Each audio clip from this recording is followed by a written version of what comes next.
महीने हैं। One shot revision ये सिलेबस कंप्लीट होने के बाद करते हैं, सिलेबस कंप्लीट होने से पहले वन शॉट करके आप सब कुछ भूल जाओगे।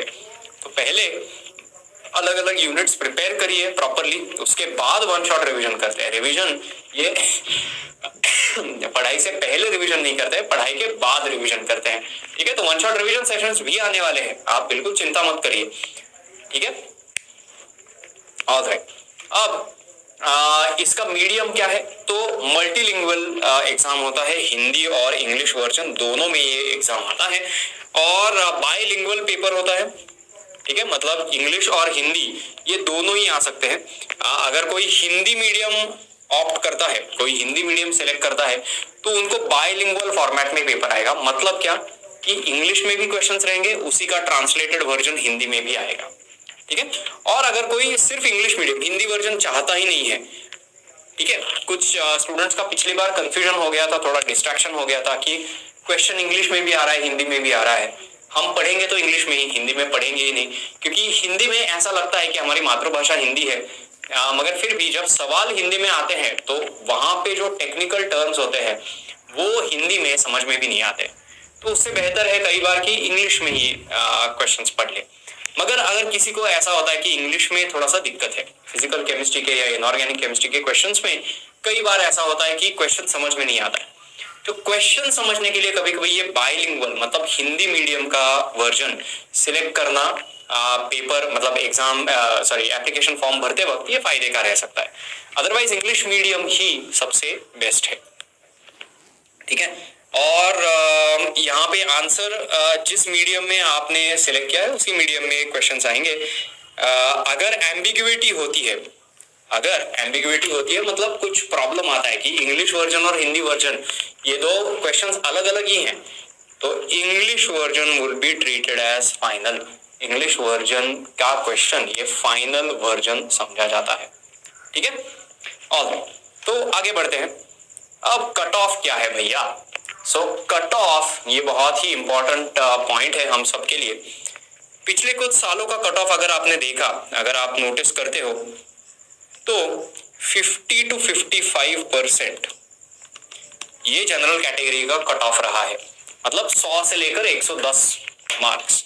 ठीक है, this is 100 to 110 marks out of 200। 200 marks में से 100 से लेकर 110 मार्क्स ये कट ऑफ रहा है JRF के लिए। ठीक है, यहाँ पे ऊपर आप देख सकते हो जूनियर रिसर्च फेलोशिप के लिए। ठीक है, सो ये CSIR नेट का एग्जाम कैसा होता है? एक ही एग्जाम होता है, मगर उसमें JRF और LS मतलब लेक्चररशिप ये दोनों ही कट ऑफ आते हैं सेम एग्जाम से, सेम पेपर से। दो अलग अलग पेपर नहीं होते, सेम पेपर होता है, बट JRF का कट ऑफ नॉर्मली हमने देखा है कि थोड़ा ज्यादा होता है। ठीक है, वहीं पे LS के लिए क्या कट ऑफ आता है? तो LS का कट ऑफ देखिए, LS का कट ऑफ पिछले कुछ सालों से अगर आपने देखा तो 45 से लेकर 50% मतलब 90 to 100 मार्क्स, 90 से लेकर 110 मार्क्स आउट ऑफ 200। ठीक है, यहां से भी आपको पता चलेगा कि 100% सिलेबस पूरा करना जरूरी ही नहीं है, आधा अधूरा सिलेबस भी किया बट जो भी करोगे वो अच्छे से करोगे तो बहुत फायदा होता है। ठीक है, good evening Anil, good evening.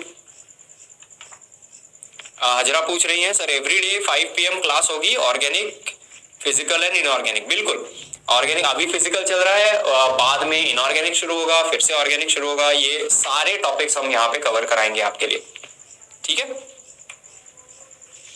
और अगर किसी को ये लाइव ऑनलाइन कोर्स में पढ़ना है, यही सिलेबस अगर प्रॉपर एक सिस्टमैटिक तरीके से पढ़ना है, गेट के लिए टारगेट कर रहे हो तो हमारा एक्सक्लूसिव लाइव ऑनलाइन कोर्स ये 3 अक्टूबर को स्टार्ट हो रहा है। इसमें पूरा सिलेबस आपका कंप्लीट होगा, CSIR नेट तक कंप्लीट नहीं हो पाएगा ऑफ कोर्स, मतलब मैं झूठी प्रॉमिस नहीं करना चाहता हूं आपको, झूठी तसल्ली नहीं दूंगा।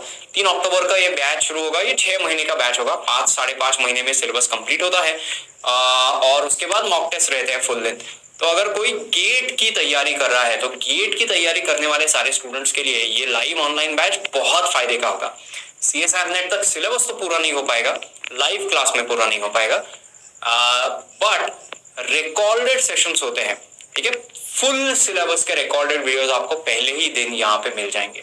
इसका मतलब आपको डबल एडवांटेज है। अगर आपको कोई टॉपिक लाइव अटेंड करना है तो आप लाइव भी अटेंड कर सकते हो, और अगर आप CSIR नेट की तैयारी कर रहे हो और आपको कुछ स्पेसिफिक टॉपिक्स ही पढ़ने हैं तो वो टॉपिक्स भी आपको पहले ही दिन फुल सिलेबस के रिकॉर्डेड वीडियोस के फॉर्म में मिल जाएंगे, ठीक है। तो मतलब ये इस बैच में अगर एनरोल कर लिया तो कोई टेंशन नहीं है, रिकॉर्डेड कोर्स भी कंप्लीट मिल जाता है, उसके साथ साथ लाइव लेक्चर्स भी मिलते हैं, और गेट तक पूरा सिलेबस भी हो जाएगा, तो गेट की भी कंप्लीट तैयारी आपकी हो जाएगी, ठीक है। तो बहुत ही फायदे का ये एक बैच आप सबके लिए है। Good evening Priyanka. अब हमारा CSIR नेट के लिए टारगेट क्या होना चाहिए? सो आपने कट ऑफ देखा थोड़ी देर पहले, हमने यहाँ पे कट ऑफ देखे हैं। कट ऑफ कहां से आए हैं? 100 से लेकर 110 मार्क्स के बीच में, ठीक है। मतलब ये अगर पड़ाव पार कर दिया तो हमारा JRF पक्का है, ठीक है। सो अब हमने टारगेट क्या रखा है? 110 पे अगर कट ऑफ आ रहा है तो 110 का टारगेट नहीं रखेंगे भैया, हम अच्छे से एक सेफ जोन में जाके बैठेंगे। हम मिनिमम टारगेट रखेंगे 120 मार्क्स का, 120 मार्क्स का एक मिनिमम टारगेट लेकर हम चलेंगे, ठीक है।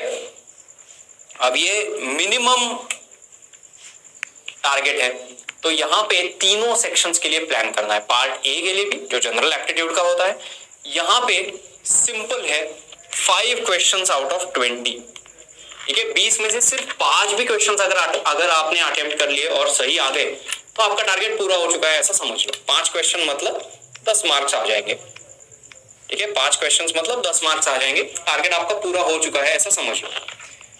प्रीवियस ईयर क्वेश्चन सॉल्व करिए,